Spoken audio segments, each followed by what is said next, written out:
And the reason that prophecy really works in the Iron Age is, you see, as you fall down into that cone, the waves begin bouncing off that resilient membrane that's holding time together, and it starts bouncing back. And so the Mayans could see the end of time because it was bouncing back at them. Nostradamus could see it. You can probably see it, frankly, with everything that's going on. So, you know, that's the uneasy feeling that we all have, is this bounce back quality that's coming from this singularity that's waiting for us. And it's coming at us like a freight train. And to go back to where I started with this Cliff Webbot, the guy that invented this program, this is what he's watching. And he knows it, by the way. He's a very, very intelligent guy. And this is what he's watching. He's watching this, and he knows that something is going to happen in 2012.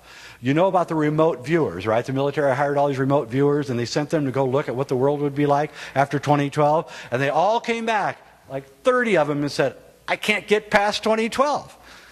So they could go anywhere they want in the past. They could go all the way up to 2012, but they can't get past December 21st, 2012. I don't know what it means, but it is worrisome. And so this is what's going on, and we're speeding up so fast that we're going to have a collision. Psychopathic people are going to get into power, like they haven't already, and so we must expect, you know, anything can happen at this point. And the thing is that the Iron Age gives us the gifts of technology, which we won't need in the Golden Age. And so technology has sped everything up. If you're a follower of Marshall McLuhan, you know what I'm talking about. Technology has sped information and communication so fast that the politicians can't even keep up with, you know, they'll have a private conversation between three people and it'll be on the internet in 20 minutes. And this is going on everywhere, and this thing is going to reach a point where it's going to be so weird by 2 years from now that you're not even going to believe it if you don't find what's going on right now pretty weird. So I don't really have much more to say. What time is it? Anybody know? Oh, good. We got time to take questions. Good. So we're reaching this point at the end of time. And it's coming. It's not the end of the world. It's the end of this age. It's coming now. It's here. Anyone who didn't believe it at the last 2012 conference probably is starting to believe it now. And when we have another one in 8 months or 6 months, that crowd will believe it even more. And this is going to go on and on until everyone firmly believes what's happening. And it's one of the reasons we're doing it. So we're there ahead of the curve, so that I believe that the people that rule this world, the controllers, are fully aware of this and fully aware that something is coming. Okay? And that's why they have Homeland Security and all this crap that they're putting on us, because they're trying to watch us because they can't trust us and they're afraid we're going to rebel. I have my serious doubts. But maybe if we took all the Prozac away. And that's what's going on, and I think we need to face it as the most exciting thing that's ever happened. It's a positive moment, and it's not the end of the world. It's the creation of a new world. Yeah? Yeah. That's the Iron Age. 6,500 years, yeah. No, that's the Golden Age. So the only time, okay, the secret of alchemy is how do you turn lead into gold? Okay, this is how you turn lead into gold. And by the way, you can actually turn lead into gold, but I'm not going to get into that. This is how you do it. Notice how when we go from the Golden Age to the Silver Age, it's not much of a change. It's kind of a, you know, you probably wouldn't even notice it. And even when you go from the Silver Age to the Bronze Age, you're not even going to notice it much.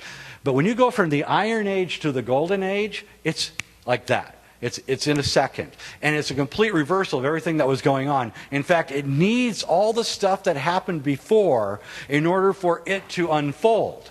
You need to have the internet. You need to have globalization. You need to have international marketplaces, not for commerce, so we can talk and compare notes so that we know what's happening. So we know what the Mayans are thinking. We know what the Peruvians are thinking. We know what people in New Guinea are thinking. We're on the internet. We're talking to them. We now know for the first time in history.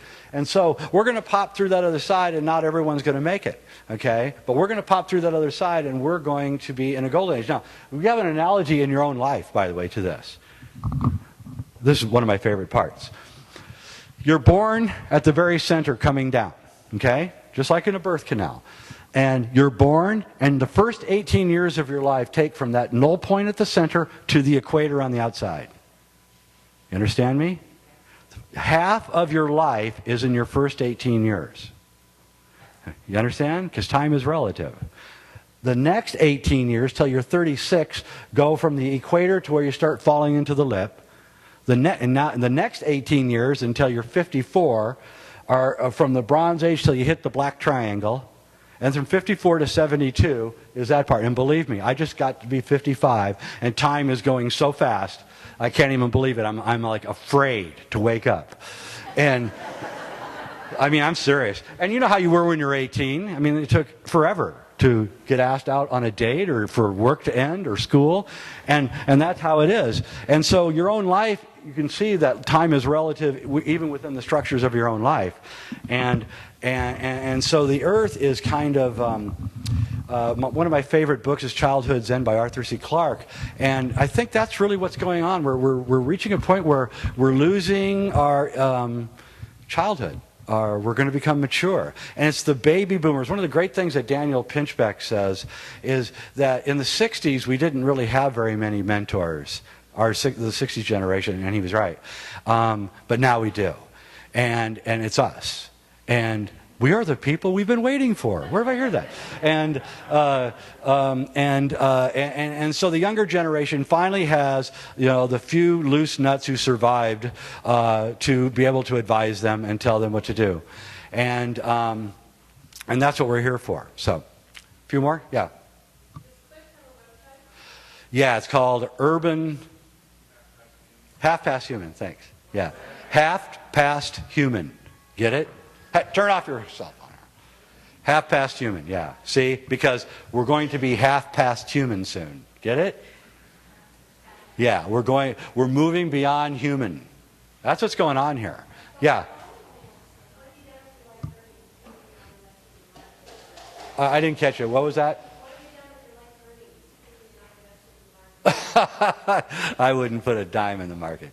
Me, I buy land and a lot of food and seeds and I don't need much. I mean, I really don't. So I'm hopelessly fiscally responsible. So what can I say? I don't even have a credit card that I use. Yeah.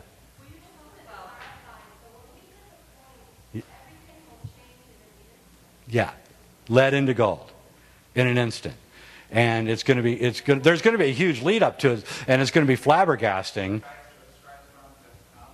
Skyastronomy.com, astronomy.com, just type in Google sun, what do they call it? Magnetic field heliosphere 2008 October, and you'll get it. Okay, I'll take one more and then I got to go. Yes.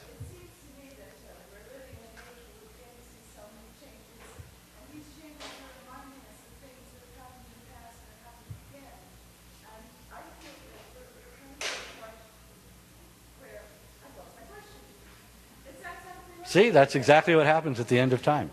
Everybody forgets what they're saying. It's like Timothy Leary said, I don't have to smoke pot anymore, I'm senile.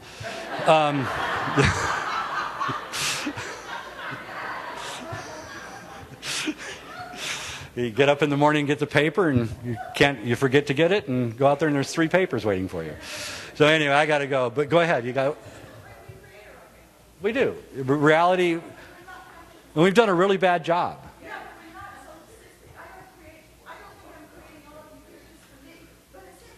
Yes, you are. Yes, you are. Yeah.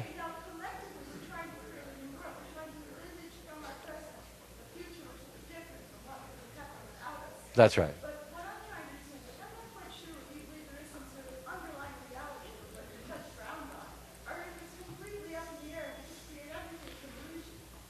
Well, everything is a dream. This world is a dream. And you're dreaming. And we're all dreaming. We're having a dream. And when you wake up from your dream, it's called lucid dreaming. And I lucid dream all the time. And I know I'm in my dream, and I know I'm dreaming. And I'm usually laughing hysterically at the ridiculous stuff I'm seeing. And I know that I'm dreaming now. And I know that this is a lucid dream. And by the way, I'm laughing hysterically at what I'm seeing.